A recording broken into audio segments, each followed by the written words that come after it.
Hello everyone, I am Jax West from Stephen Avery Project, Justice with Jax, and MAM Gossip. I am not related to Stephen Avery. I am just a supporter like the rest of you. Hopefully that you are all supporters if you are here. Yo, Bryce. Stephen Avery Project is a support page for Stephen. We believe 100% that Stephen and Brendan are innocent. So if you're here, we hope you're on that same page. If not, if you are a guilter, this is not the page for you. There are plenty of other places that you could go to.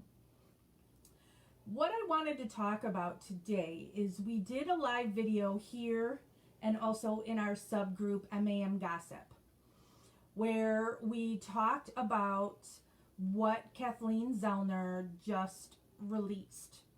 And now that we've had a day to think about it, and in our subgroup MAM Gossip, that's a closed group, that's where we really get into the case, really tear things apart and do the researching. So there's all kinds of talk about this new witness and who the bearded person could be. So I wanted to talk about that a little bit, and y'all could post your opinions on it. I just want it known that all of us are entitled to our opinions. We're not all gonna agree, and we don't truly know. We're just going off of what Kathleen Zellner released yesterday and trying to fill in those holes, right? So there's nothing for sure. But let's just say again, this new witness,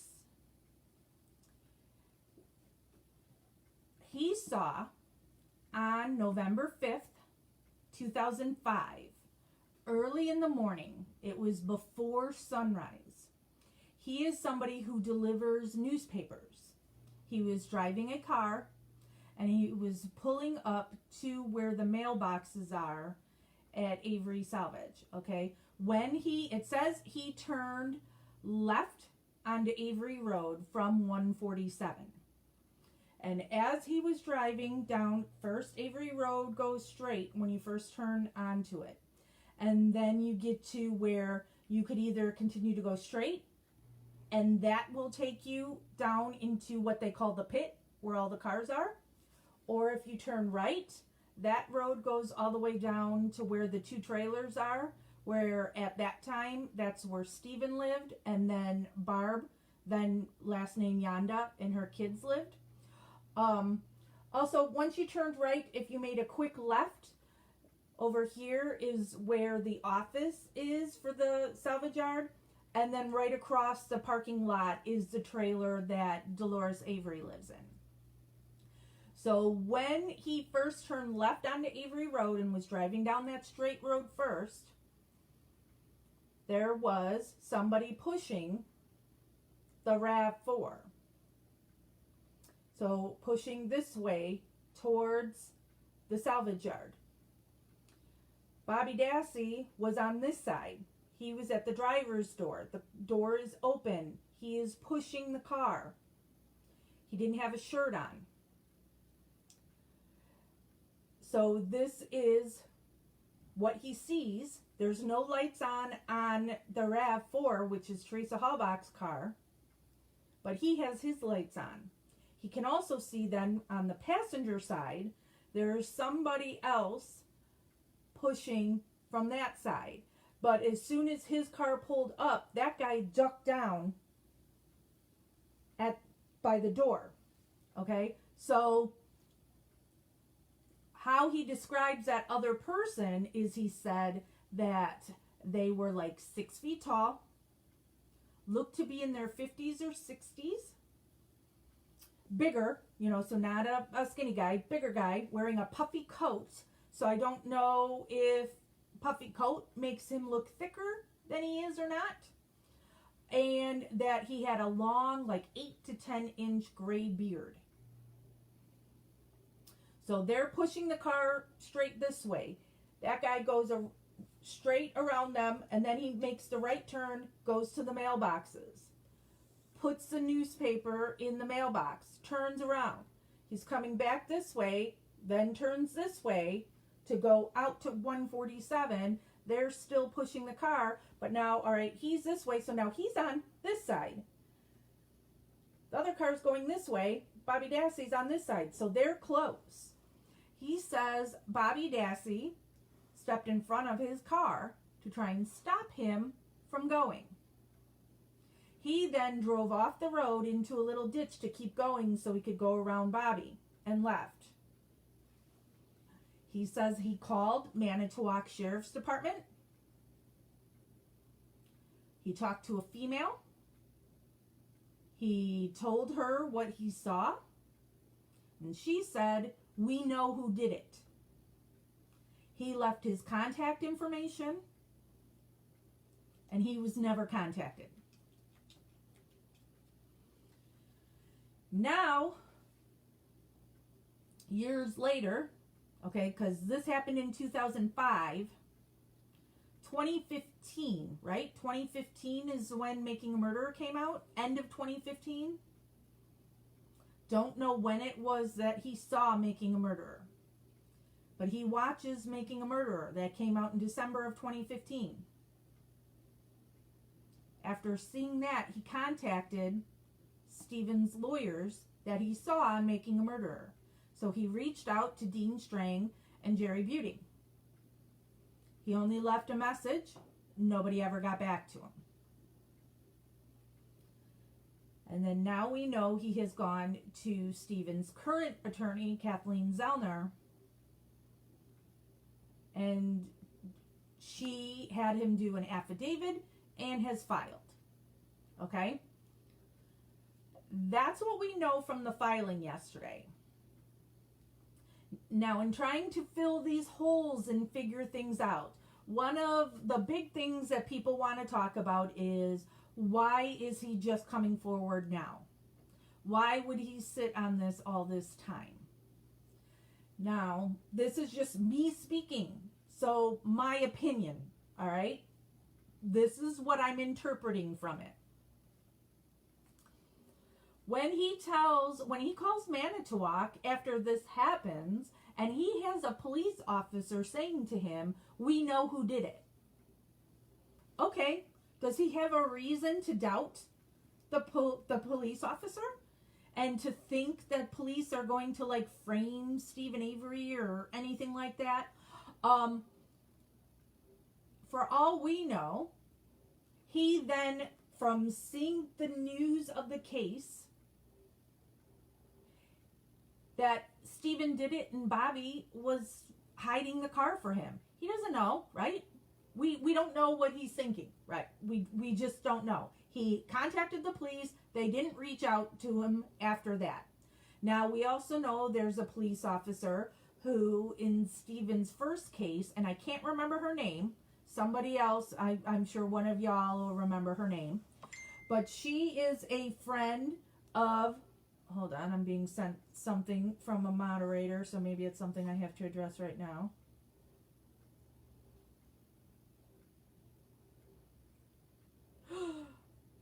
Dun, dun, dun. Okay, so this is, and I had seen this name popping up in here, and sorry for the people who are commenting and such, because when I'm just talking, I can't keep up with your comments or respond to them. But I saw somebody say something about the name Kevin Hansen, and that somebody had made this post in our gossip group. So here it is. Bobby made a phone call to Kevin Hansen, who is a gun shop owner, on October 3rd at 3:05 p.m. All right. And here's what he looks like.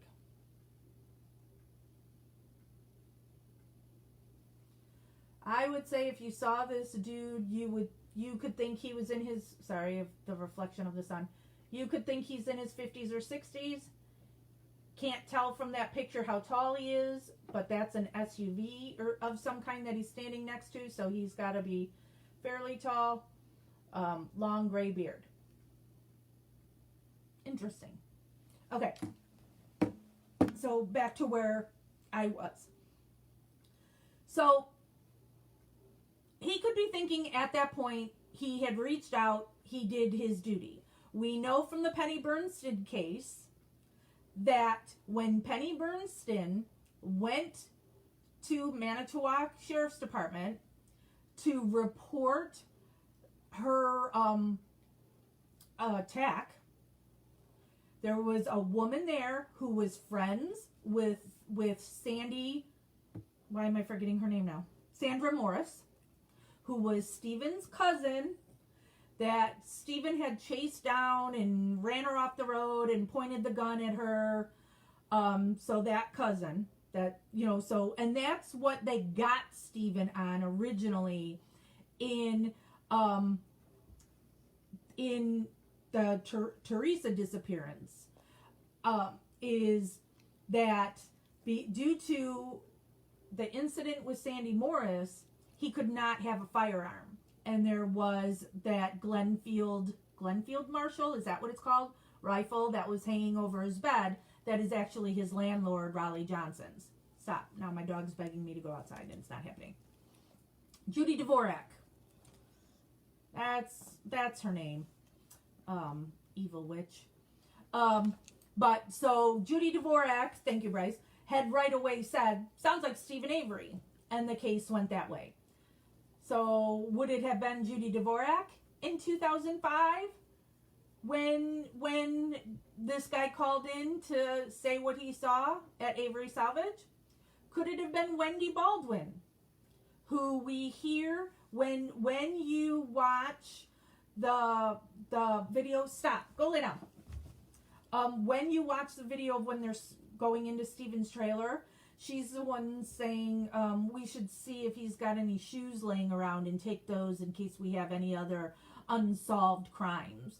And then she was also laughing at that he had a letter, an invite to an Innocence Project dinner. And then she's like, guess he won't be making that one. So could it have been one of those two females? Don't know. But this man claims that he called, spoke to a female, and was told that we know who did it. So he could have thought at that time, like I said, is Stephen was guilty and Bobby covered up the car, and they didn't care about that part of it, that they just wanted Stephen. So the guy just went on with his life. So then 10 years later, when Making a Murderer comes out, he watches that, and again, this is just me going about, or, you know, my opinion, me trying to fill in blanks here. So he watches Making a Murderer, and then he's like, wow, Stephen could be innocent here. I've thought all these years that Stephen is guilty. So he reaches out to Strang and Buting. At that time, there was no Kathleen Zellner on the case. So he reaches out to Strang and Buting. Nobody calls him back. So he could think, nobody cares about this, or I'm not believed, or whatever. There's only so much you're going to be willing to do. Plus, look at, now you're seeing this corruption. If you're now of the belief that Stephen Avery was innocent and that this stuff was planted, what are they going to do to you? So don't know how much you're going to keep, you know, telling anybody and everybody what you saw. He also says in that affidavit that he was scared of Bobby. When he saw him and they connected eyes, he was scared. Don't know. And then no idea why she has, or he now contacted Kathleen Zellner. Maybe he tried to contact her earlier and nobody got back to him. I've talked to other people who have sent tips to Kathleen Zellner and they've never been reached out to. So is it because the lawyers don't believe that tip? Do they not get it for some reason? You know, because Kathleen Zellner is a very important lawyer. And so if you think she's the one that is answering the phones and checking her email and letters, and that she's the one doing all the tweeting for her, no, she's got other people. You know, so maybe something didn't get to Kathleen. So we don't know at this point if this man hasn't reached out to Kathleen before. We just don't know.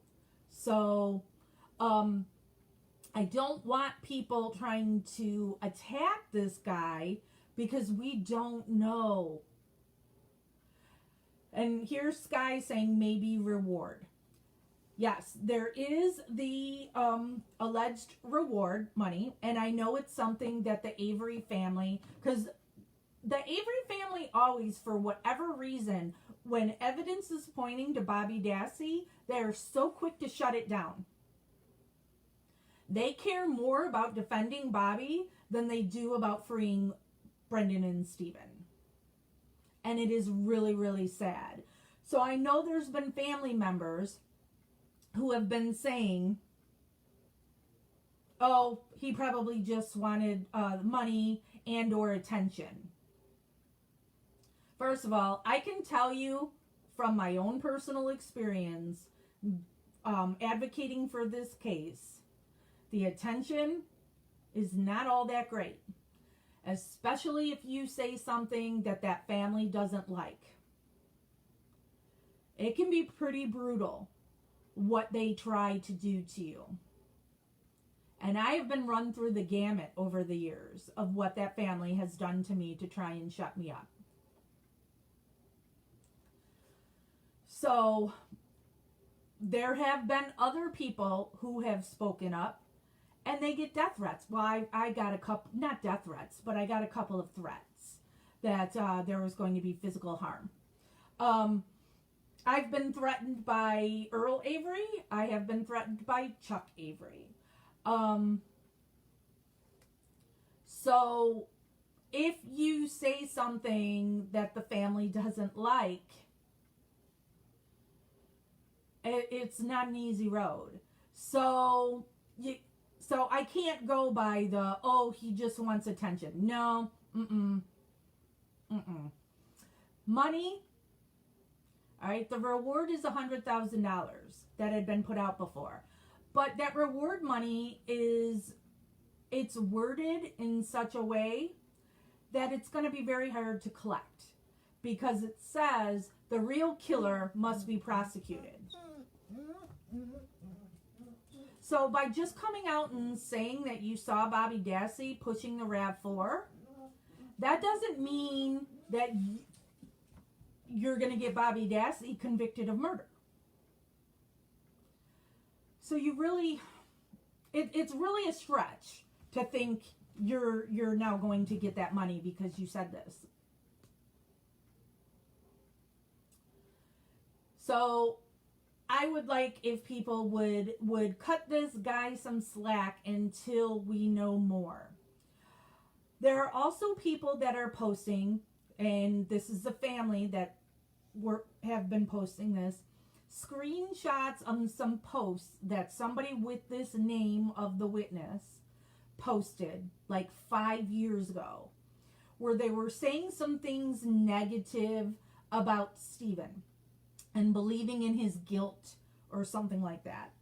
And so they're trying to use that to discredit this guy. Well, what if it's like what I've already said? When he first reported it back in 2005 and is told we know who did it, and then he sees Steven Avery is prosecuted for it, he thinks it's Steven. Seeing Bobby hiding the car doesn't mean in that guy's mind, in me trying to come up with a theory, remember this is just me saying theories, not what's happened, that Bobby's helping Steven.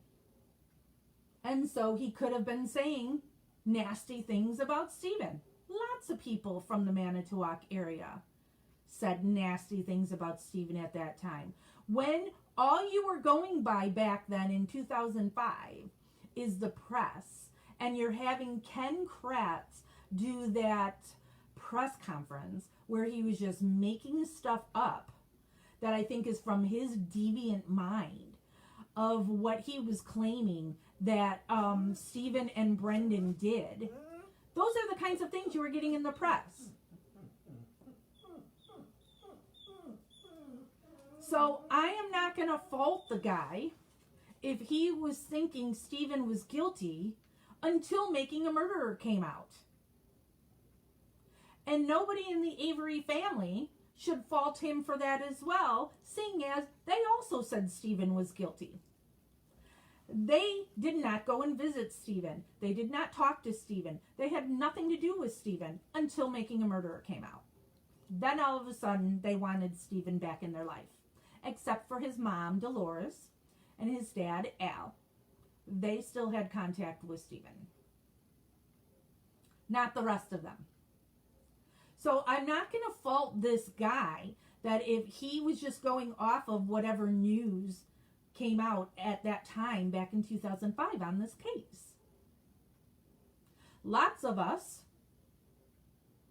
prior to Making a Murderer, meaning me, and I'm sure there's others like me, prior to Making a Murderer, when I would hear about crooked cops and all this, I mean, sure, there's going to be crooked cops. But overall, I believed in our law enforcement. If law enforcement wanted to question me on something, I would just answer. Making a Murderer really made me have to rethink all of that. You know, where my son, who was 20 at the time, when making, don't have me do math, I'm really bad. China. I had to tell my son, who I think was 20 at the time, that if you are ever questioned by police for any reason, I don't care what it is, you lawyer up. Ask for a lawyer. Don't talk to him. But prior to Making a Murderer, I would have felt that makes me look guilty. So why would I ask for a lawyer? It's going to make me look guilty, and I didn't do whatever it is, so let me just explain it. So people didn't have any reason to doubt what law enforcement was saying at that time. Yes, okay, he was only out for 2 years on the whole Penny Bernstein case, that he had been framed for that. So you think people would give him the benefit of the doubt when this case starts. But even Penny Bernstein turned her back on Steven right away and is thinking he's guilty. She, of all people, should have known better. The politicians he was working with for the Avery bill turned their back on him immediately. The Wisconsin Innocence Project turned their back on Steven immediately. Everybody should have given him benefit of the doubt and at least heard this whole thing out. But everybody jumped immediately to, oh, he's guilty. Law enforcement is saying he's guilty. Oh, look at this. There's blood in the car and the keys in his room and there's the bullet in here and the bones here. They're only hearing that part. It wasn't until Making a Murderer comes out in 2015 that those documentarians were showing you more of the full picture. Uh-oh, somebody just says that Kevin Hansen is friends with Scott Toddock on Facebook. Plot thickens. So, when people are saying, why now? It's not just why now. The guy tried back when it happened. Cops say we got who it was. So he's thinking Stephen's guilty. He sees making a murderer 10 years later. Oh my God, this guy is innocent. Contacts Stephen's lawyers. Nobody gets back to him. So maybe he's thinking there's nothing that can be done. This isn't anything, because he doesn't have pictures of them doing it. He doesn't have any proof that he saw Bobby doing this. So maybe he thought in leaving that message with Strang and Buting, they can't do anything with that information. Maybe. He's gone on with his life. Doesn't mean he's on social media and is into the case like a lot of us have been since Making a Murderer came out. Okay?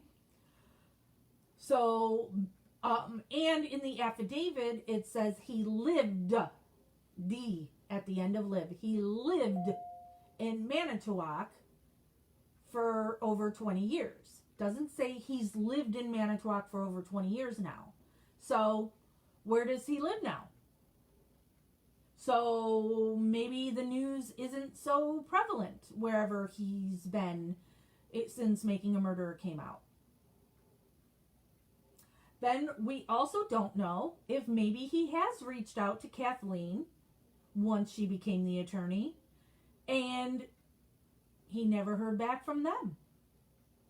And maybe he tried again, and that's what finally got us to here today. So until we know more, we can't know for sure. So this is just me trying to think of the most realistic explanation. And I could be completely wrong. Then we were also going to talk about who he's saying the other person was with Bobby. Now,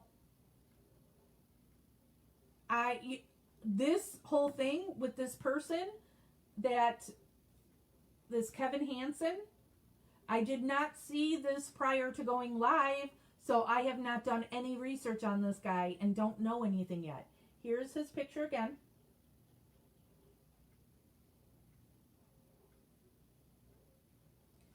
Kevin Hansen, spelled with an E, Hansen. He owns a gun shop. He is friends with Scott Taddock on Facebook. And he was on the phone with Bobby. Oh, my front door just started opening on its own. Okay. So, and from this picture, that's got to be a truck or an SUV of some kind he's standing next to. So that would make him look that he could be near the 6-foot mark. I do not know when this picture is from, but this guy, if you saw this guy, could look like he's in his 50s or 60s. And he's got a long gray beard. And then it also had said he was wearing a puffy jacket. So, yeah, I'm hoping somebody has sent this information to Kathleen Zellner and have her look into this guy. Because you just never know. And I always tell people, if you have information, send it to Kathleen Zellner. And I made a post yesterday because we've had a couple people message us with tips. And, I'm obviously interested in the case and I would love to know all the, inside information. But you telling me the information isn't going to free Stephen and Brendan. So it needs to go to Kathleen Zellner. She is the only one that can free them. And you can't assume that because we're all talking about it, that this Kevin Hansen, that she knows. So send the information her way. Kevin Hansen. Hansen is spelled with an E. Hansen. So will this be the guy that was seen before sunrise on November 5th pushing a car, the RAV4, with Bobby Dassey? Now, a couple of the things that I have not been able to make work is, you know, there's always been something funny with Michael Halbach and Ryan Hilgas and Scott Blodorn. And so you have that Ryan Hilgas had Teresa's day planner. And so, but it wasn't a book though. It was, so she would keep the schedule on her computer and then she would print out a page and that's what she would use. And, but the day planner that the page she had with her that day, she had made notes on it from phone calls on that Halloween. And Ryan Hilgas allegedly had this day planner with her handwritten notes on it. Do we have anything concrete saying he had that? Or did he just have one that was printed from the computer? Did it have her handwritten notes or not? So we need to find out for sure on that. Because prior to this release, I was thinking that those three boys helped law enforcement plant the RAV4 at the salvage yard. I believed that law enforcement had told those guys that they know Stephen did it, but due to the lawsuit, they needed a smoking gun. And so they thought they were helping to frame a guilty man. And then that would be how Ryan Hilgas got the day planner, because they had the car.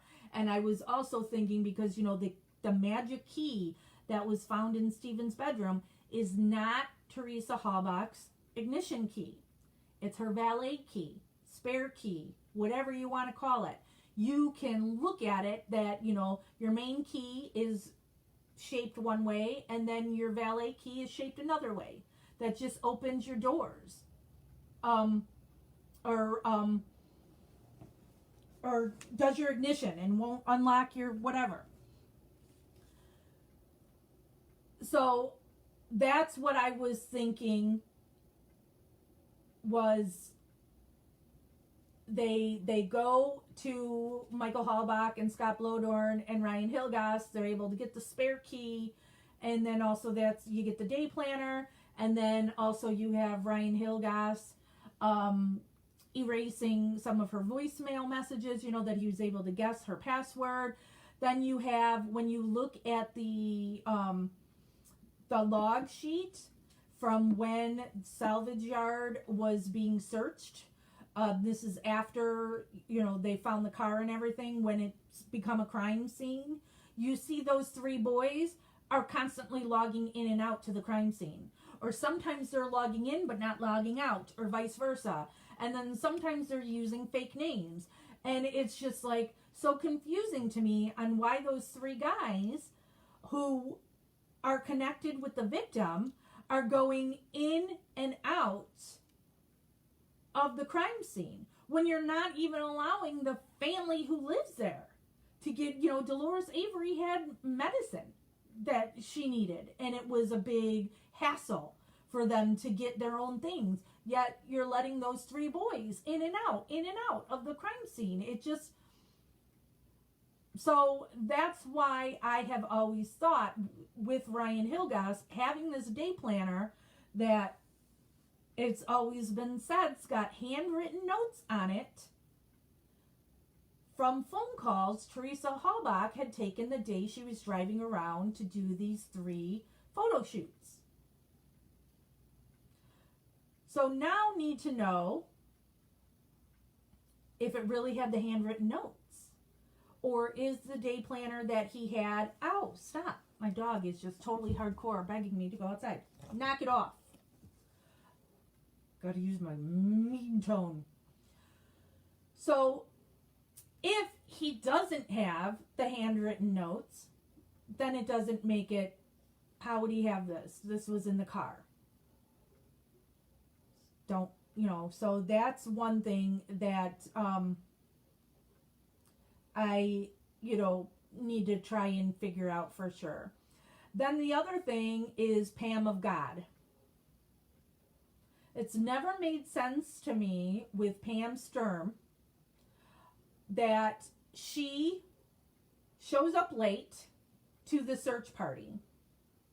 You would think when the search party is going out... Somebody's sitting behind me. There's nobody sitting behind me. When a search party is going out and she had 3 photo shoots that day, those would be the top places you would go to, right? Less known places she was seen. So Pam Sturm is arriving late, but she's assigned to go to the salvage yard. Why is she going to why does she get the salvage yard? Then she was the only person who was supplied with a camera and a direct line to the sheriff. Why is she being given stuff like she's going to find something? Then when she goes to the salvage yard, she talks to Earl Avery, asks for permission to search the property, and he said yes. She finds the car, Teresa's car, in less than 20 minutes. I have walked the salvage yard twice. I have filmed it. You can find the videos in our archives. So go into the archives and you can find when I filmed when I made that walk. The first time I did it, I think it took me... So the first time I did it, I went in... Was it January? I think it was end of January. So it was cold. And so I was probably walking a little fast because I was cold and it was really windy. You're in this big open salvage yard. So, a lot of wind. It took me about 8 minutes to walk from the Avery office to where Teresa Halbach's RAV4 was found. And that was me walking directly there. Pam Sturm and her daughter claimed first they were afraid for their lives and that they were searching cars for Teresa's body. No, there's nobody behind me. That's just a chair. Nobody's in that chair.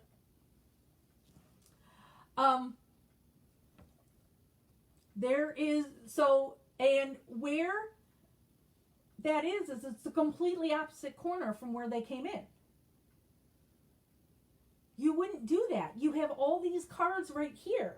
So why would you go starting from here and just go all the way to this end and not bother with all these other cars? Or if you were looking at these other cars, it would have taken you longer than 20 minutes to get from the office to where Teresa's car was found. Also, where the cars were, where the RAV4 was, it's behind a pond and also a row of trees. So you don't even readily see that or even know there's cars behind it. So it just doesn't make sense that you would walk there, that she's able to find that car in 20 minutes. She had to have been told where to go.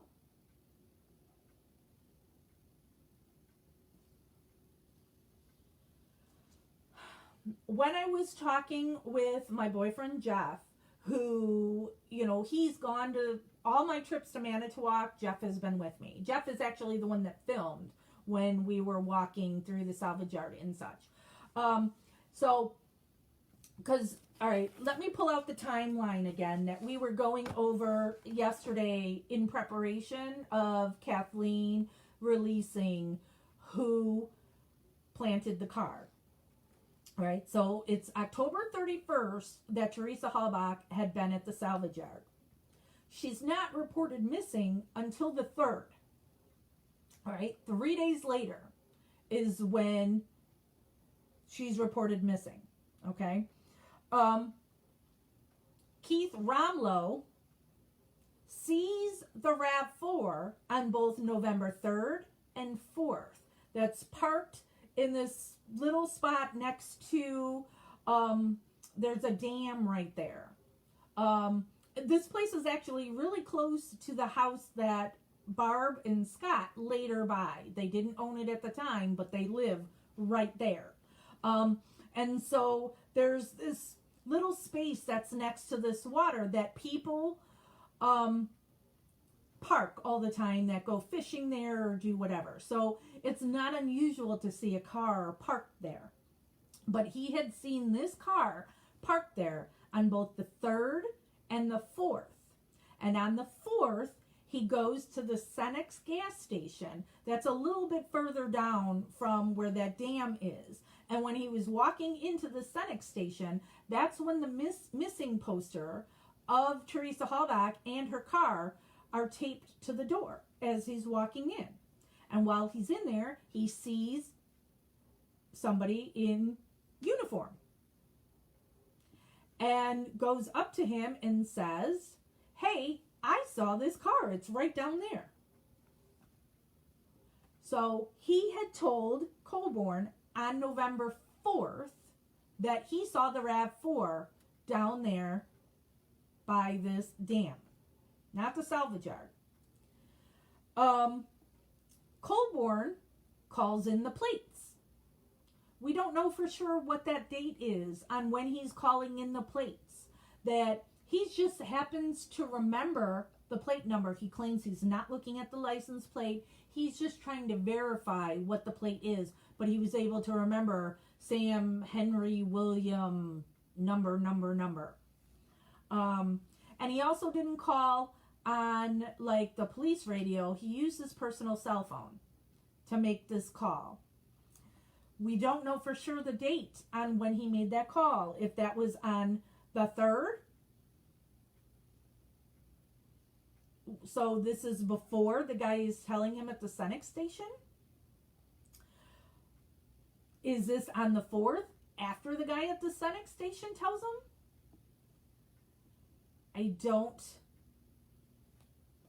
I don't know. It's just, so we don't know for sure that date. Okay. Then you've got Wilmer Siebert, who lived on, what is that?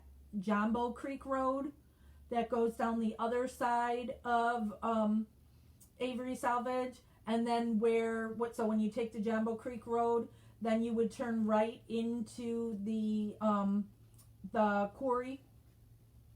Well, he lived down there by the quarry entrance on Jumbo Creek Road. And so this guy says he doesn't recall the date. It was in early November that he saw a white Jeep following the RAV4 driving into the quarry. All right. So all we know on that is early November. On the 5th, that's where now we insert into this timeline that we now have this Thomas Sowinski, is that what it is? Sorry, I can't remember. Saying he saw pre-dawn, it's still dark, Bobby Dassey and some man who now people are suspecting could be this guy, pushing the RAV4 to the salvage yard while it's still dark. Then you have also on the 5th, that's when Pam of God finds the car. Did I say the wrong date? Early hours of the 5th. Sorry, really bad with numbers. Also on the 5th, this is when Josh Radant says that law enforcement came to him and said that they know that the RAV4, oh no, it's the week after, sometime the week after the 5th. Law enforcement tells Radant that they know the RAV4 drove through his property. What's left on the timeline? The magic key is found in Stephen's bedroom on the 8th after 4 searches. Now all of a sudden they find that spare key. And then also on the 8th is when the RAV4 license plates were found in a junk car near Chuck Avery's trailer where he was living at that time. So, how does Pam Sturm find the RAV4 so fast? It was Jeff's theory. When you hear about a Jeep following the RAV or cars going through the quarry. So could it have been that police were tipped off about the RAV being at the salvage yard? They go privately to go look.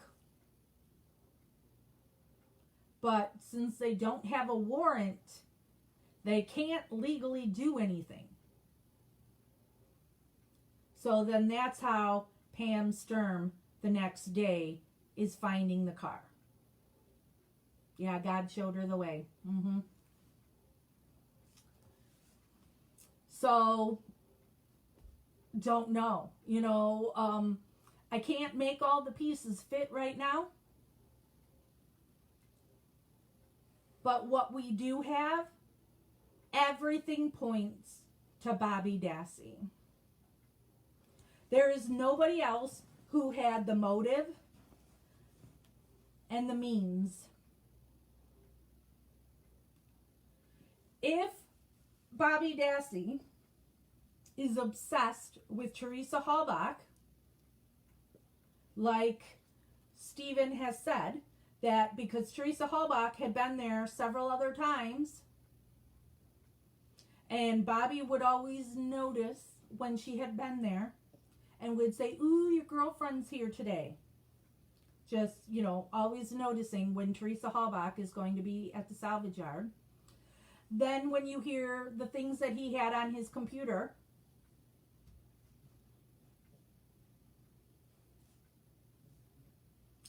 and then you have him saying he saw Teresa Halbach there. And then you have his different things of him saying that he takes a shower, and when he's done, she's gone, doesn't see her, but her car's there. He had seen her walking towards his uncle's trailer. But then you have his mother posting on Facebook that Bobby told her that he saw Teresa Lee that day. Which is it? His story changes. And then his alibi is he went hunting in the middle of the day, and he and Scott Taddock, the man his mother's been having a long-term affair with while she was married to Tom Yanda, and Scott Taddock is Tom Yanda's cousin, and Bobby and Tom Yanda belong to the same hunting club. They pass each other on 147. Scott's going hunting someplace, and Bobby was going to go hunting at Scott's place. Crisscross. And one of them just happened to look at the time and know exactly what time it was.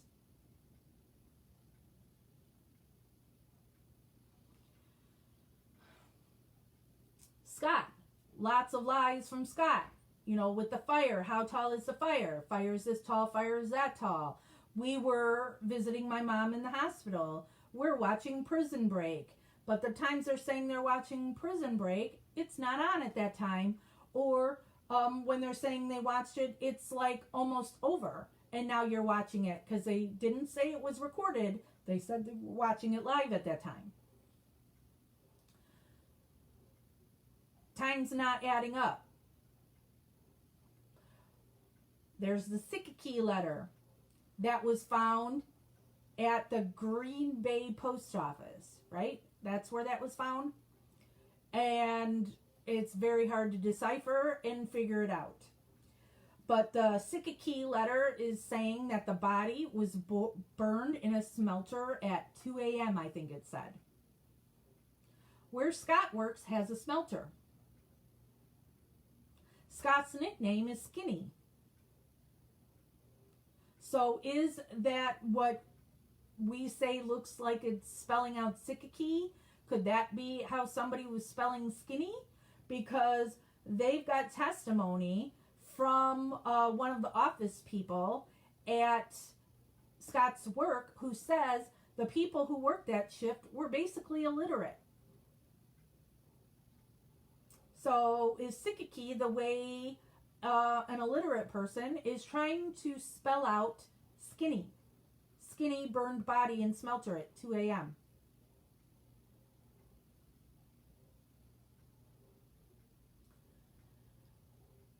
So when we hear that this other dude, or the dude that's with Bobby, does not resemble Scott, it's like, so does that mean that Scott has no part of this? Or is there a third person? So was Scott getting rid of the body? Bobby was getting rid of the car. Bobby originally had the car somewhere else, getting rid of it. And now something happens and getting nervous about it and gonna move it back to the salvage yard and frame Stephen for it. When this happened on the 5th, a lot of the Averys were up at their vacation homes in Crivets. Stephen and Brendan were in Crivets. Alan Avery in Crivets. Chuck Avery was, I believe, in Crivets. This was a Saturday. Earl was the one that was working at the salvage yard that day.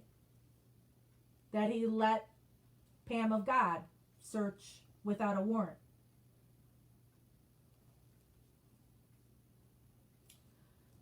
This description does not seem to be anybody from the Avery family. That doesn't look like any Averys, and they weren't there on the 5th. Earl Avery was there. He's not 6 feet tall. I don't think he's had a beard. And there's no way that dude is going to push a car.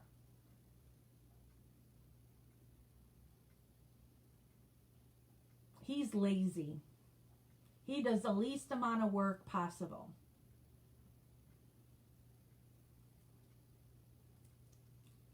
And he's not going to help Bobby cover up anything. So, I don't see Earl getting up early to help Bobby cover anything up. So the description doesn't meet Earl, in my opinion.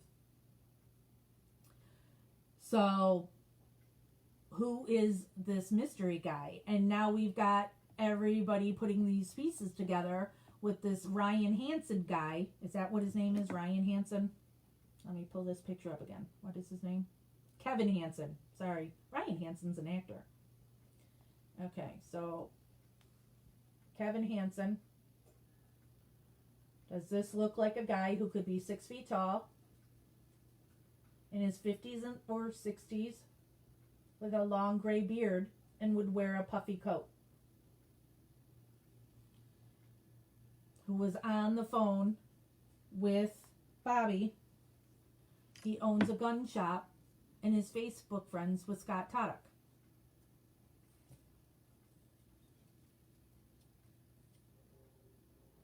Curiouser and curiouser.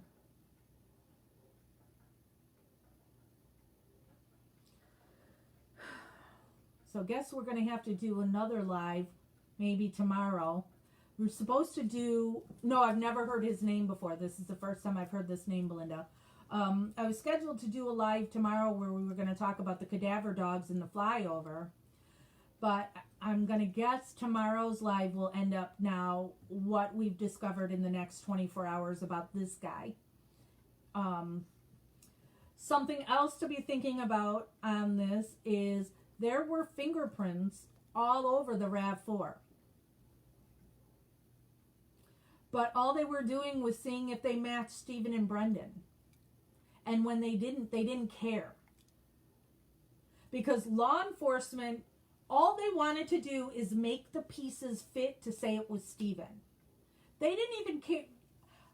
In my view, in my opinion, they were not trying to take Brendan down for this. Brendan was Stephen's alibi since they were at the fire together, right?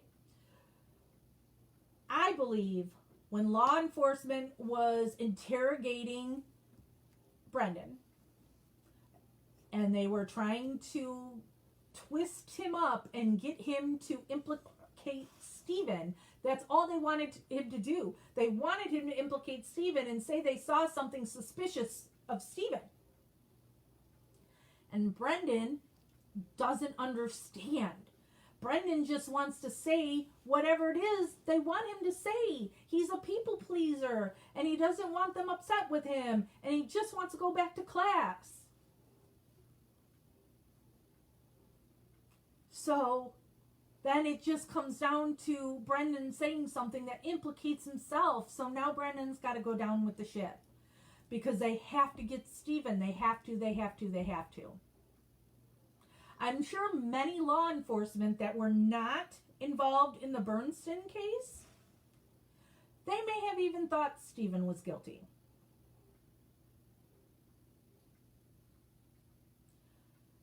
But this is showing their bias in this case, that they are not truly looking for what happened to Teresa Halbach. They just want to get somebody for it, and if they can have Stephen for it, it's cherry on top. You get rid of that $36 million lawsuit. Wipe it out.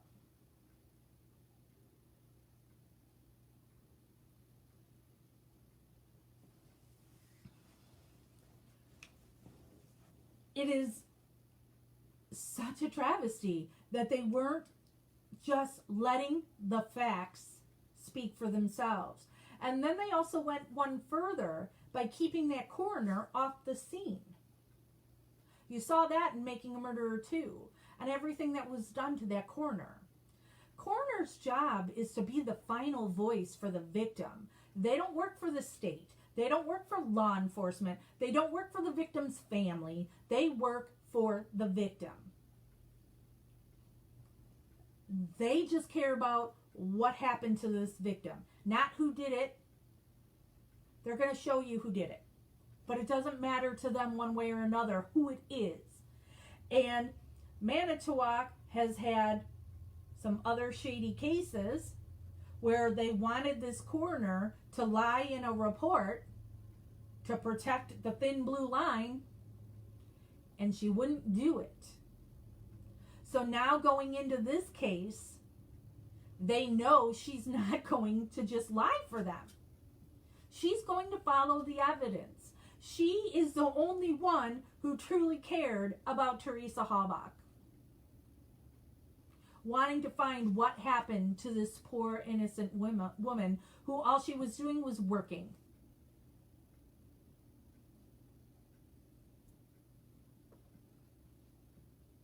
And they stopped this coroner from being on the property, which is her crime scene. She actually outranks all of them. But when you see some of the shady stuff that's going on in that area, she's right to be afraid. And she's one woman versus how many of them?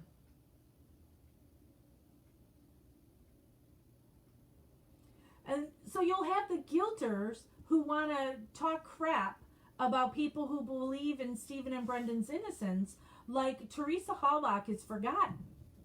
She's not forgotten. We care about what truly has happened to Teresa Halbach. We want whoever did whatever they did to her brought to justice. The evidence does not point at Stephen or Brendan. Just doesn't. If it did, I would say so. I'm the one that will say things about the Avery family. You know, the Avery family is so desperate to protect Bobby, and in protecting Bobby, you're just keeping Stephen and Brendan in prison.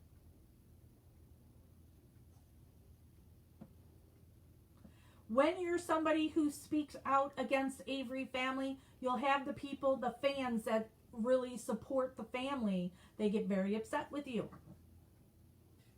It would be easier for me if I said Stephen was guilty. But he's not. Right is right, wrong is wrong. Stephen Avery had absolutely no reason to murder this woman he has seen a couple of times. He had a girlfriend. She was in jail. She also had to go to some alcohol classes that Stephen would go to the jail and pick Jodi up and take her to those classes. So he was seeing his girlfriend.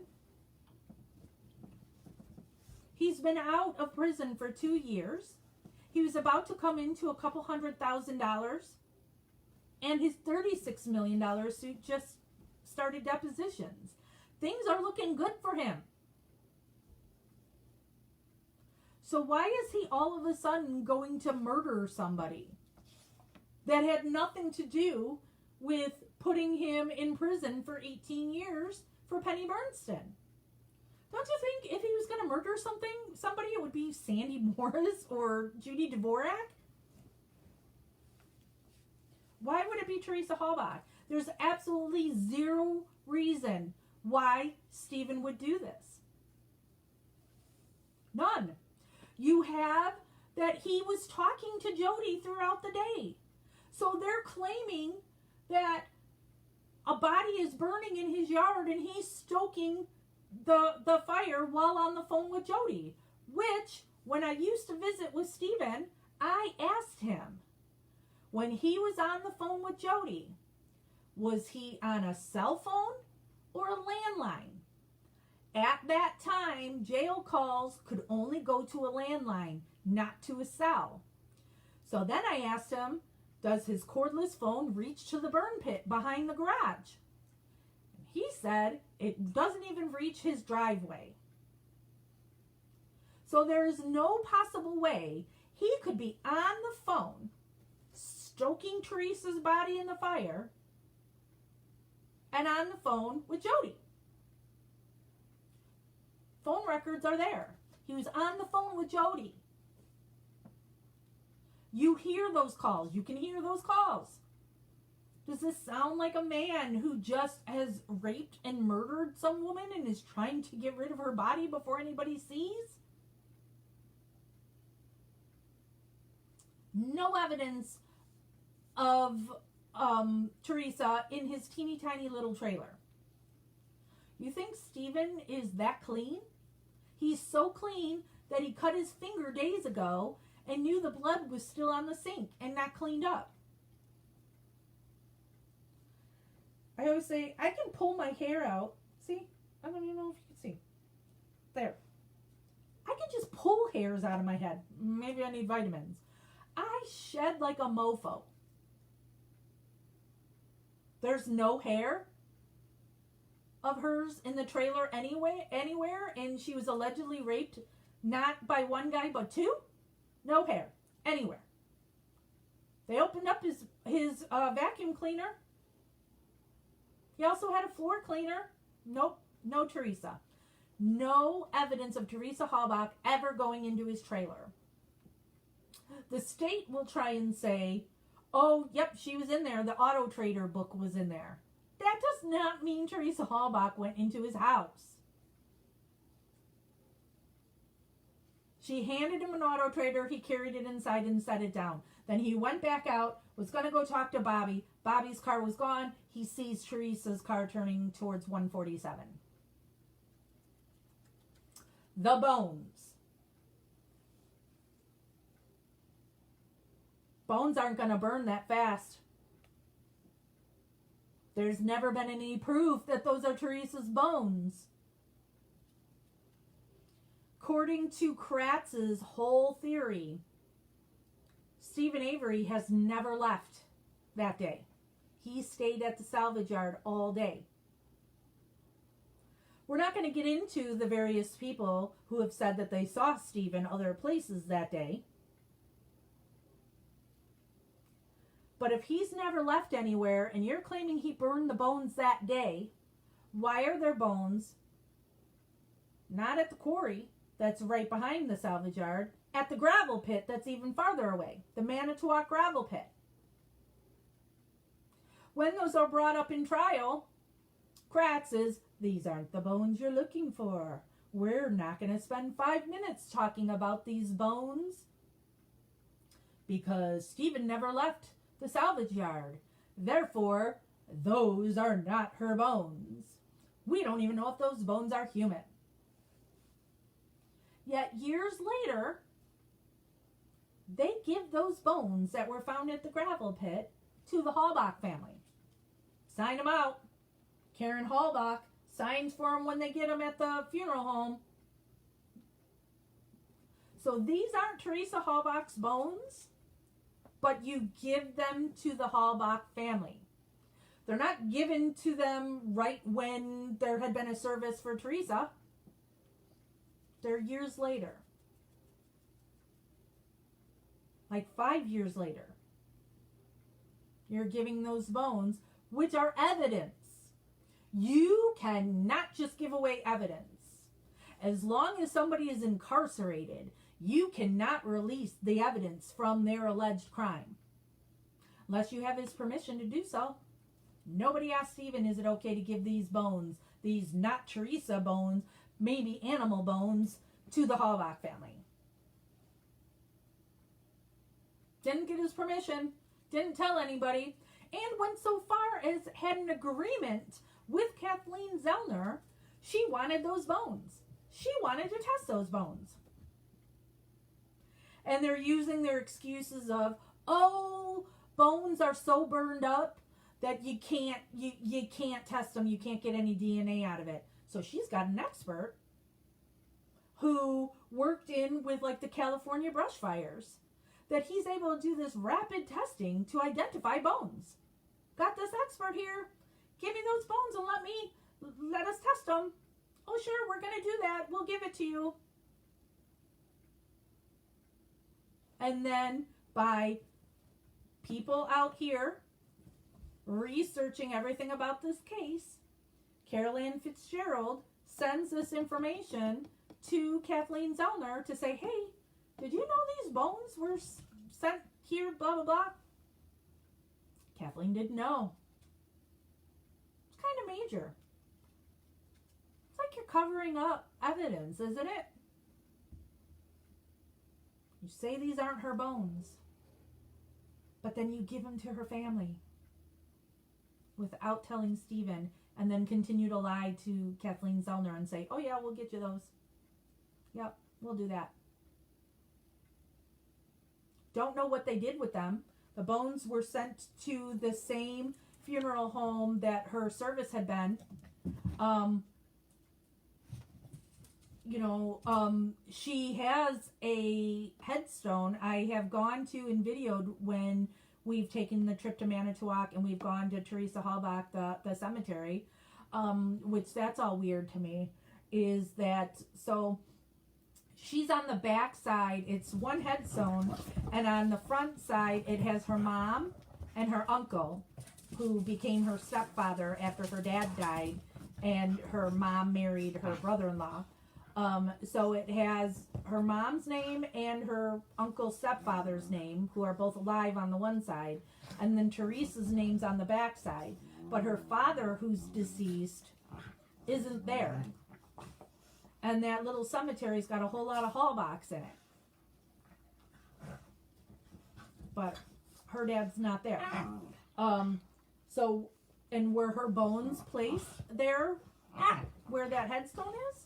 Did they cremate those bones? Did they then cremate not the bones you're looking for, and add them with the rest? I don't know. I don't know what happened with those bones. But the bones are suspect. Yep, my dogs are wrestling around right now, Sonia. All the evidence that they have against Stephen, everything is suspect. Everything. And now you have yet another thing pointing, Uncle Daddy.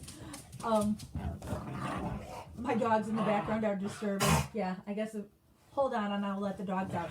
You can look and see that there's nobody in the chair behind me. Come on, let's go inside.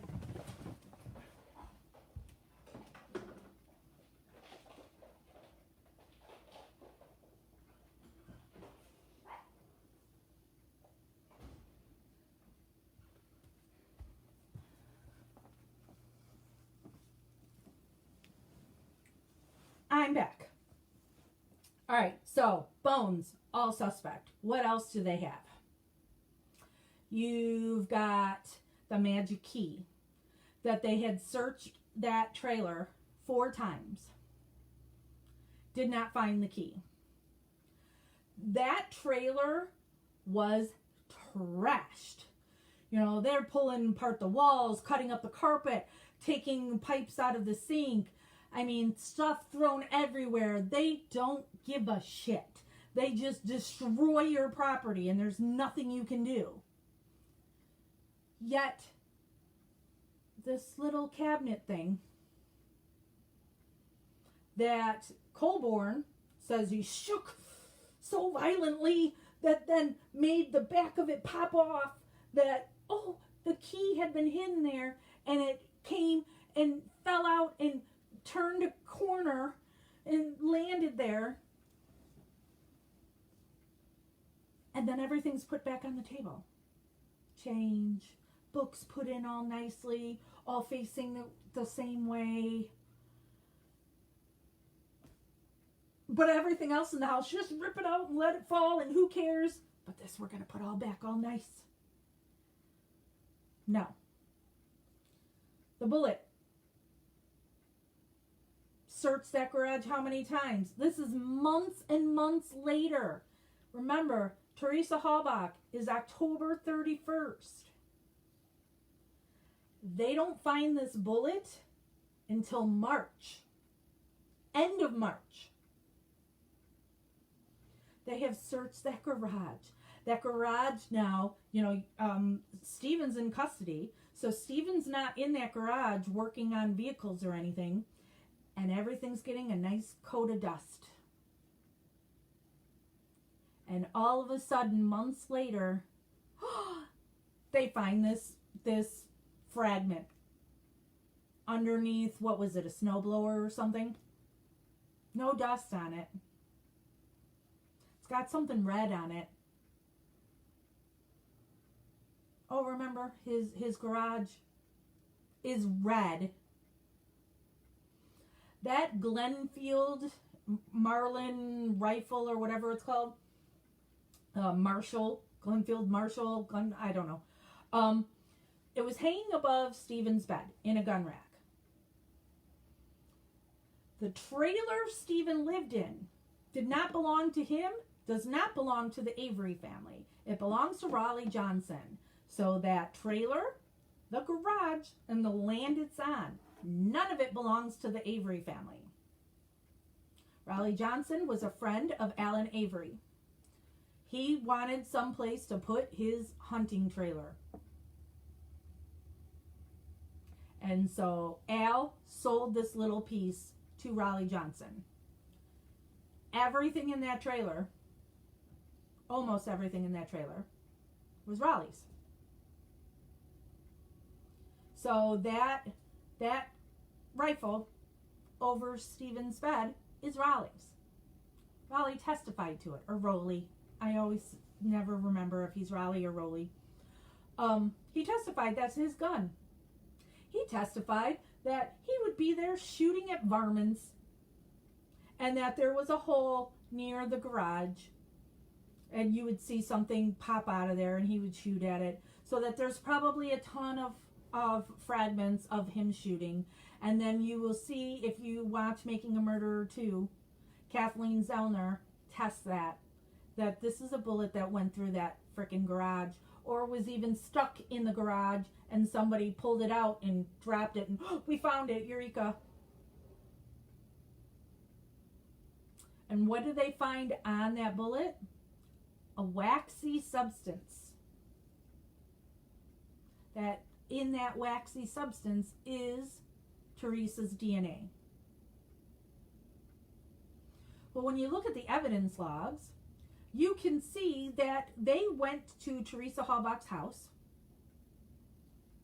gathered evidence, and then brought it to Stevens. Chapstick is one of those things, as well as her vibrators and dirty underwear and a toothbrush.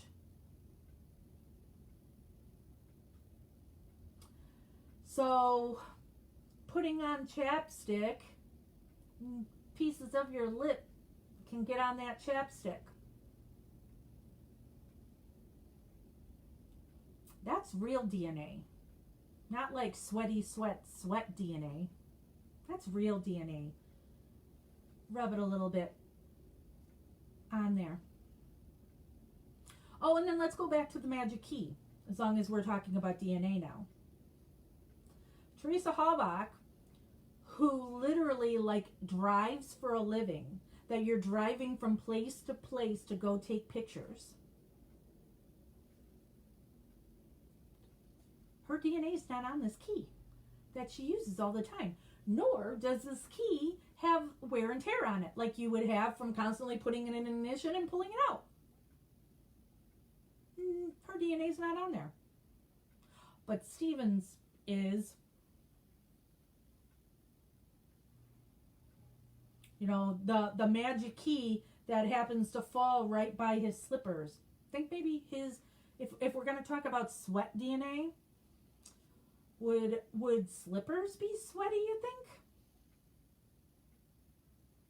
How about Steven says his toothbrush went missing? Could you have used Steven's toothbrush on that key? Put a little DNA on there? Kathleen, in doing her due diligence, she has had Steven take a key, let go. Take a key, is not able to replicate that DNA on that key.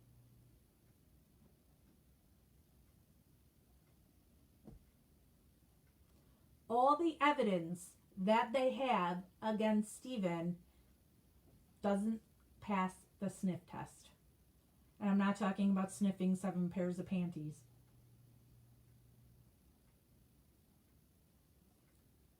Then you have that it's Manitowoc Sheriff's Department are the ones that are finding everything, who weren't even supposed to be doing it. You're involved in a lawsuit with him. You're not supposed to be doing anything, but it's Lincoln Colborn that are there when the key's found. They're there when the bullet's found, allegedly.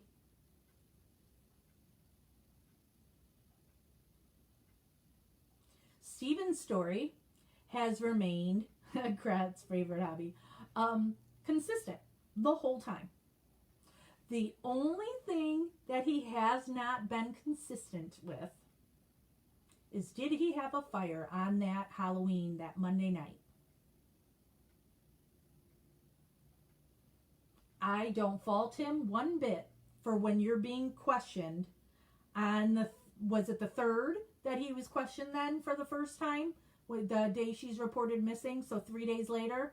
I'm not going to fault him 3 days later to not know for sure if he did a fire on the Monday night. Because when you live in that area and you do not have garbage service to pick up your garbage, and if you want to get rid of your garbage, you have to either burn it or bring it to a dump. You're having fires an awful lot. So did I have a fire on Monday? I don't know. But then you also have that he was going to be doing a fire and Brendan was going to come to the fire, but Stephen got into a fight, an argument with Barb, because he was bitching at Barb that her kids are never going to amount to anything, that she needed to take control of her boys and get them in check. And because she was now mad at Stephen for talking badly about her and her kids, she's like, no, Brendan can't be with you at a fire. So was that the Monday night? I don't remember. Was it that Monday night or was it Tuesday? He didn't remember. So that's the only thing that he wasn't direct on immediately. Uh-oh.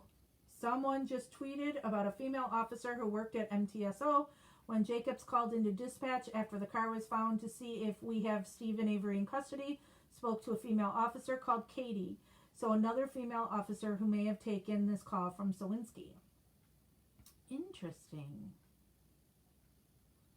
You saying the name Katie reminds me of something else that I may have never spoken about here on Stephen Avery Project. I may have only done it in our MAM gossip group. So I used to visit Stephen in prison.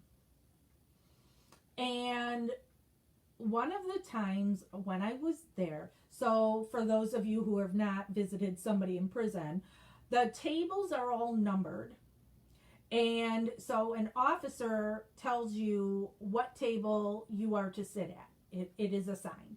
And the inmates all have to sit on one side and it'll be marked. An inmate has to sit on one side and you're on the other. They want to be able to have a line of sight for the inmate. I was sitting with Stephen at a table that was probably, so we were near the middle, and it was like 3 rows in the middle.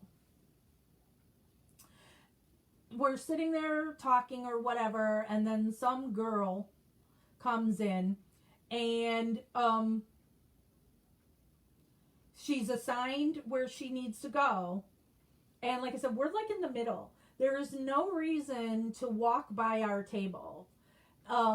And what she did is she cut through and walked directly behind Stephen.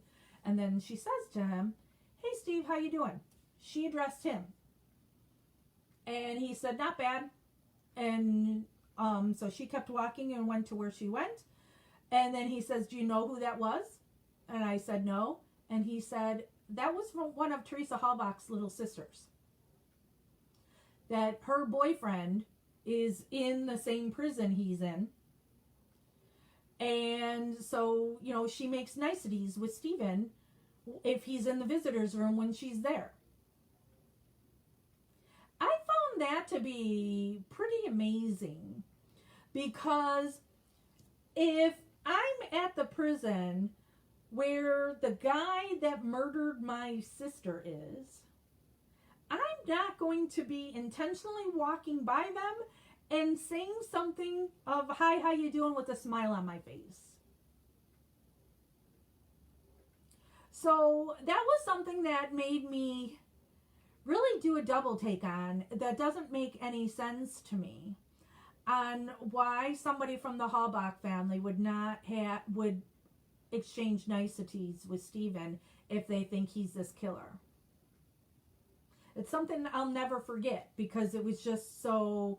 and then I asked him, does he get along with the boyfriend? And he said they're in different parts of the prison, you know, so they don't really have anything to do with one another. So there's, you know, no good or bad. It's, you know, a nothing. So, but yeah, that was really bizarre to me. Anyway, yeah, squirrel, I got distracted with that one, because I believe Katie was the name of one of her little sisters, right? And I'm not saying that that's which one it was. I had no idea which sister it was. But it just really struck me. So yeah, it's like, so are there people in the Halbach family that after seeing Making a Murderer maybe do think twice on do we have the right person? Don't know. So have I covered everything? But again, going back to what we're originally talking about is the new witness saying it is Bobby Dassey that was moving the RAV4 in the dark on the 5th. Okay. Hold on. Somebody's messaging me something. Get that off there. One of the members posted this. Scroll down to see comments to see, posted a photo of Scott Taddock's old profile photo showing he had a beard and wasn't as slim as he is now.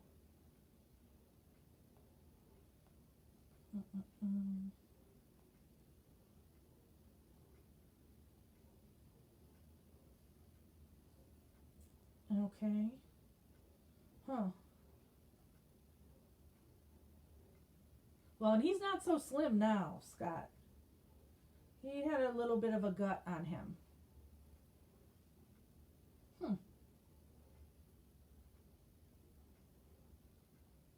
But that is can't really. Yeah, you can see a beard. That doesn't look like Scott at all to me. But it's not a great picture. But it's Scott Taddock updated his profile picture. Well, that says 2014, but that doesn't mean that's when that picture is from.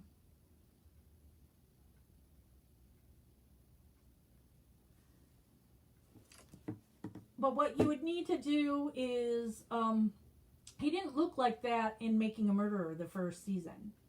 And that's closer to that time. So, well, Kiara says, and anyone wearing a puffer jacket could look big. That's something that I thought of too. And I don't recall how tall Scott is.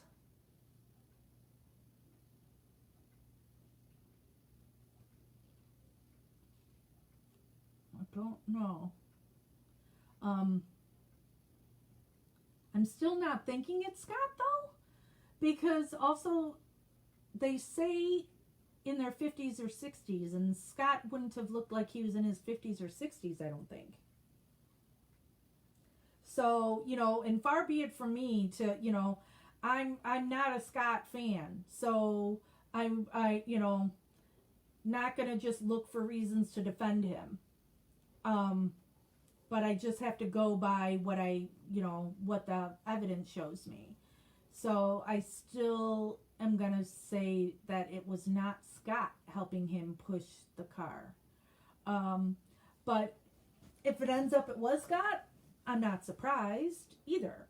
You know, I don't know how well this witness could have seen the one on the passenger side of the car.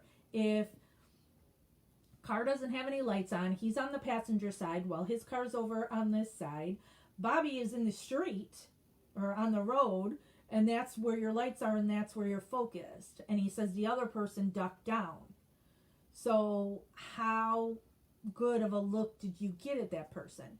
But we don't know all the details. We don't know the full story. We just know that little bit that's in the affidavit. I'm sure if he was able to do a deposition and speak more, we'd get more of that story. Oh, and the pencil is dead, right? So we can't have him draw like he did for Penny Bernstein and just draw Steven's booking photo, right? Jesus.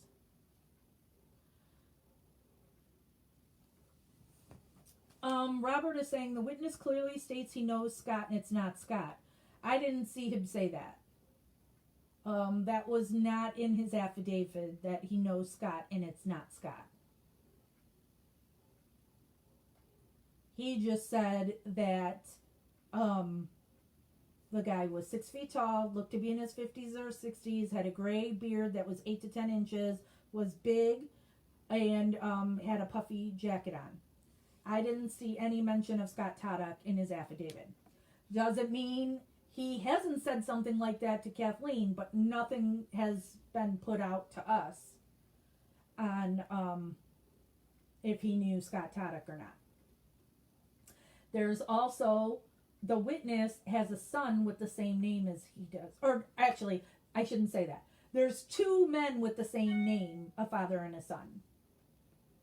So I don't think it's known for sure if it is the father or the son that is the witness. The father's in his 70s and the son is in his 40s currently. So we don't know which is which. So that's another thing with people sharing these screenshots saying the witness said such and such. Well, you don't know if that's the guy who talked to Kathleen Zellner or not. We don't know. Bryce is saying weather in Manitowoc on that November 5th was about 45. Before dawn it was 45. Warm enough for Bobby to have his shirt off, pushing a car. Right. Well, where are they pushing the car from? If they're pushing the car from where that dam is, yeah, that's a distance.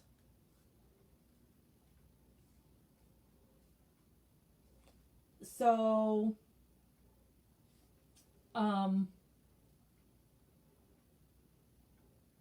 I could see, yes, okay, at 4 a.m. Good call, Bryce. Yeah, so 45 degrees and pushing a car, that far. I don't have the mileage. What's the mileage, from where that dam is? Well, I guess what I could do is, you look up the distance from Barb's current house to the salvage yard. That tells you the mileage about. Subtract 2 miles from it. And then you'll have how far the car was from the salvage yard that you'd be pushing it. Why didn't he drive it? Where's the key? Has the key already been planted? Then there's the whole battery thing. You know, the battery was disconnected, and then also it did not have the correct battery in there. It had a battery from like what is typically used in the police cruisers was in there. So law enforcement did not drive the car up onto a flatbed to take it away. So was the car not in working order? And that's why Bobby was pushing it. Why didn't they crush the car? Debbie asks. So, well, first of all, who's the they? But for people who ask, you know, why wouldn't Stephen have had crushed it? Stephen didn't do it. So that's why Stephen didn't crush it. Bobby wouldn't have access to crush the car. You know, he did not work at the salvage yard. He lived there, but he did not have accessibility to run the crusher or to take a tow truck or any of that stuff. You know, it is said that Bobby was stealing parts off of the cars in the pit to sell, as well as drugs. But so that's why the car is not crushed by Bobby. If Bobby or Scott. Now, and remember too, Scott wasn't a regular visitor of the salvage yard at that time because he was having an affair with Barb. Barb was married to Tom Yonda, and Tom Yonda lived there. Barb had an affair with him for like a year before her relationship with Tom ended. And Tom and Scott are cousins. And then also remember, when Scott was asked back then, you know, which son he saw by the fire, he didn't even know. He didn't know these kids. Because Barb would slink off at night to go spend the night with her boyfriend and leave her school-age children home alone while she went to go play. So Scott doesn't have access to the car crusher or tow truck or anything either. That family still to this day doesn't like Scott. Nobody likes Scott.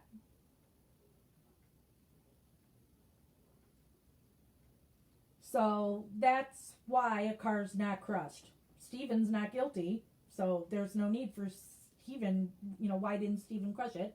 He didn't do it. Bobby can't do it. He doesn't have the access to it. So were they pushing the car because the car didn't work? Something was up with the battery, and so they were pushing the car.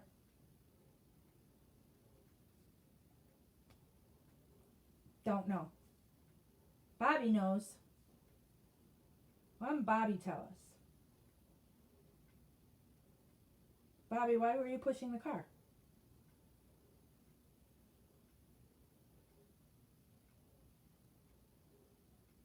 Sonia doesn't like Scott either.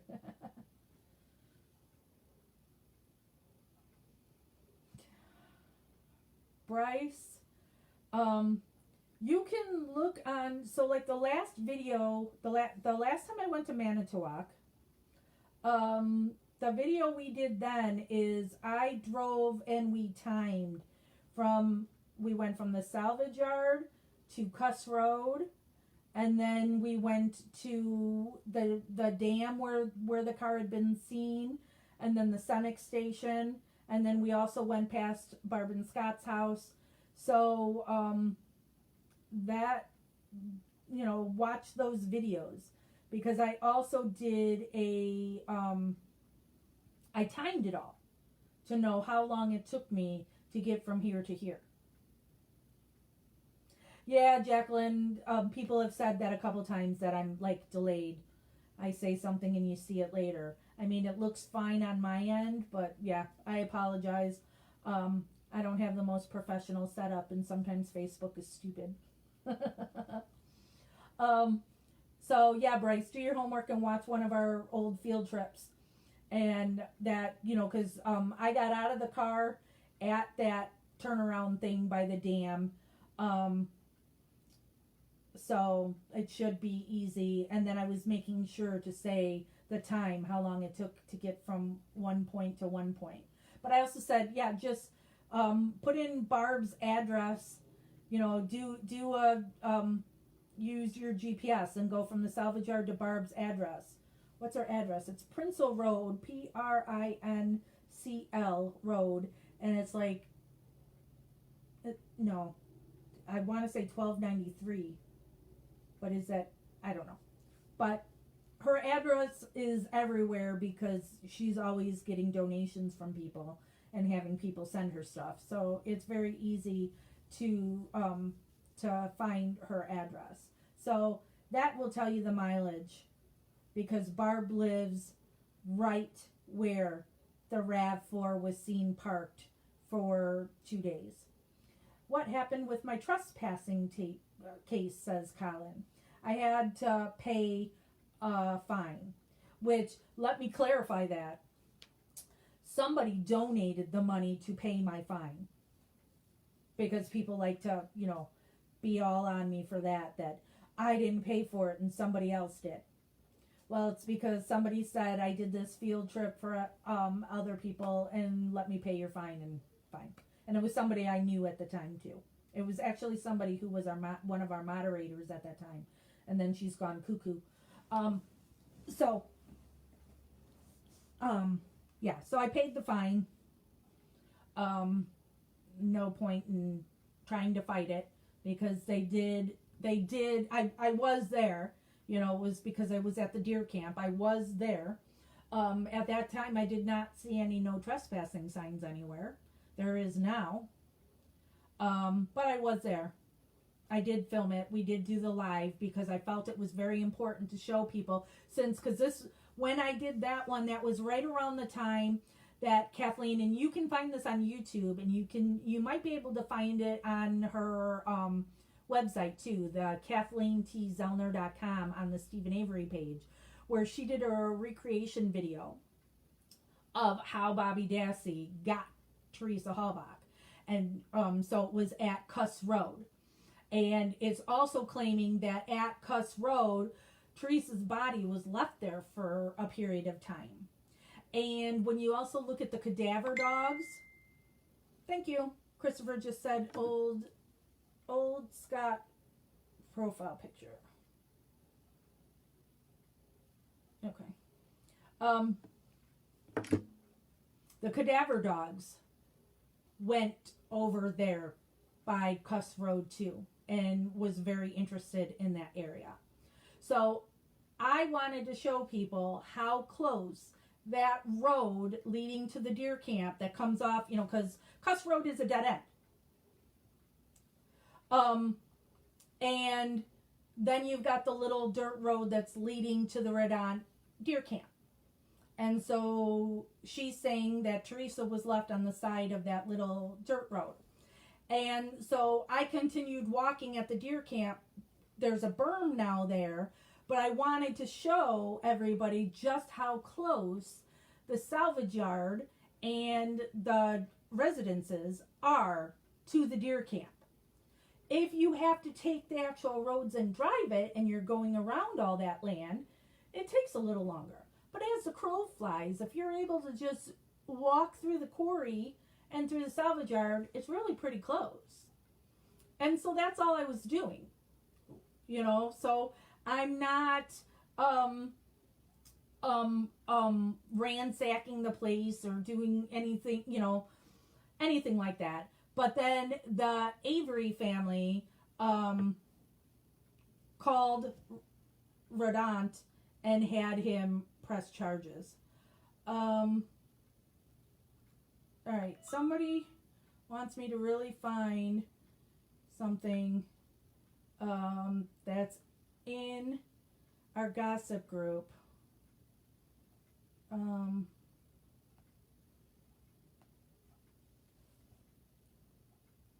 I'm trying to...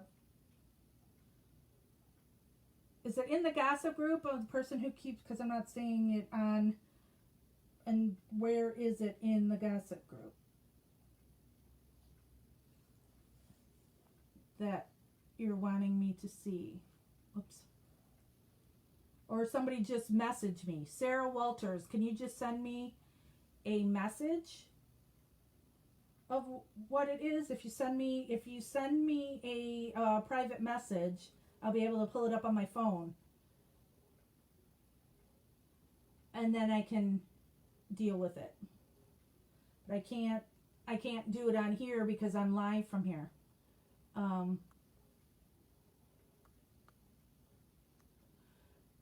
Sarah, where is your comment? What post in gossip is your comment at?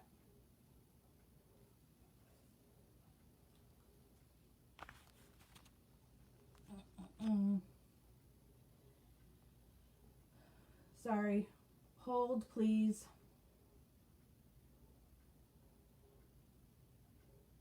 Stephen's trailer.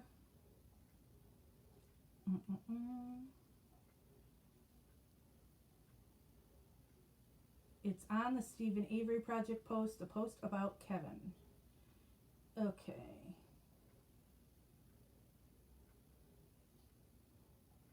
In gossip or in the Stephen Avery Project group? Because there's a post about Kevin that's made by Sonia, I think. Not by Stephen Avery Project.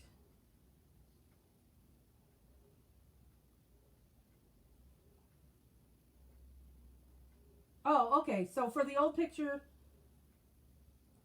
is it this one that Christopher sent me? Is this the one you're talking about?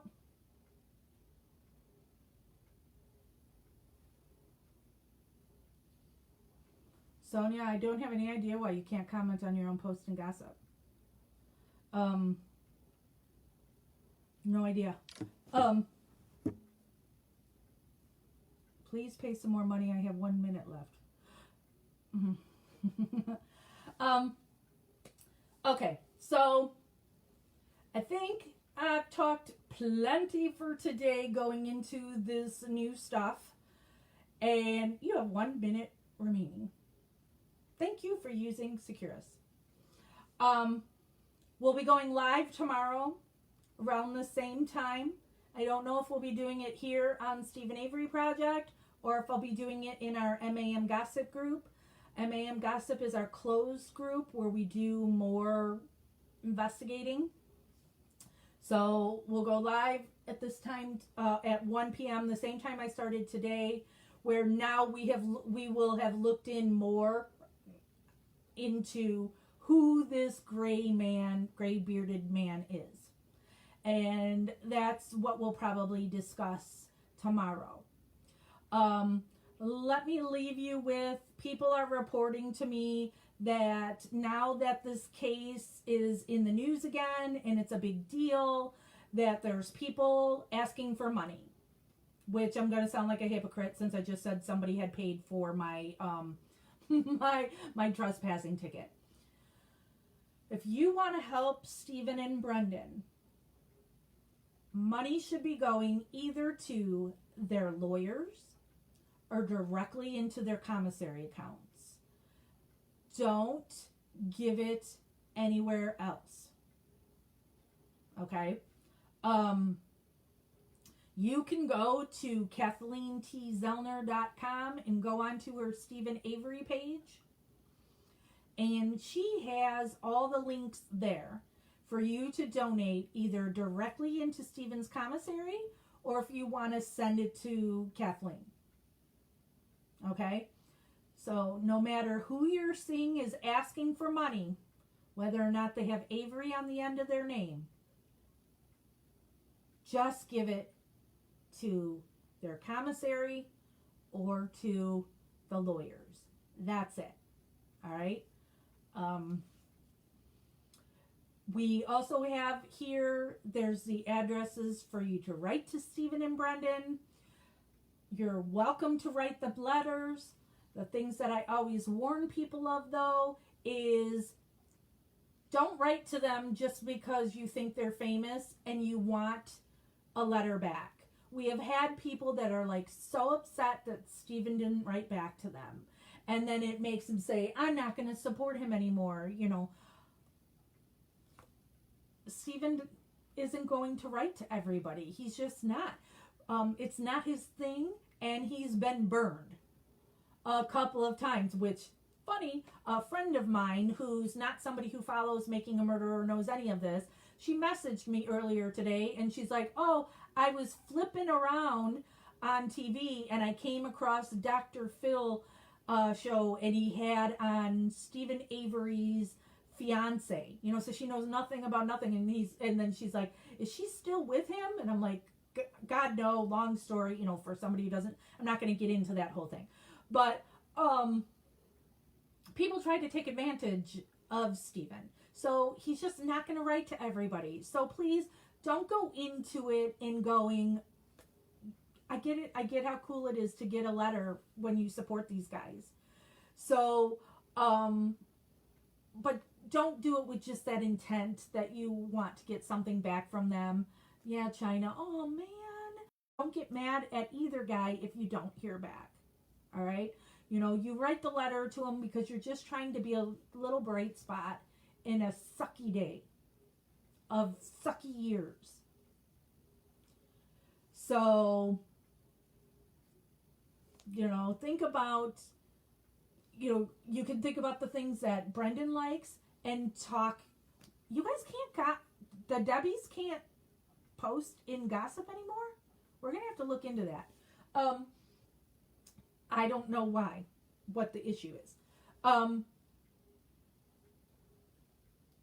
Just talk to them about things they like. Brendan likes wrestling and Pokemon and video games and, you know, music. You know, he's a big lover of music. He loves jokes. He writes poetry. So you can write to him about that. Stephen really, likes working on cars and, tell them who you are and where you're from and that you support them. But, don't sit there and go, I feel bad for you. I'm sure they hear that a lot. Try to be a bright spot in their day. So, all right, I'm leaving now. Talk to you guys. Oh, Harry Potter. Yeah, Tracy. Brendan really loved the Harry Potter books. So, yeah. So we will talk again tomorrow, either here or in MAM Gossip. MAM stands for Making a Murderer. MAM Gossip. Bryce has problems commenting in lives on Gossip too. Ooh.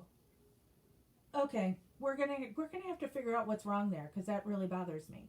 All right, so we'll see you guys tomorrow, 1 p.m. Central. That's Chicago time. I'm in a Chicago suburb. So do your homework. We'll discuss tomorrow who is this bearded man. All right, investigation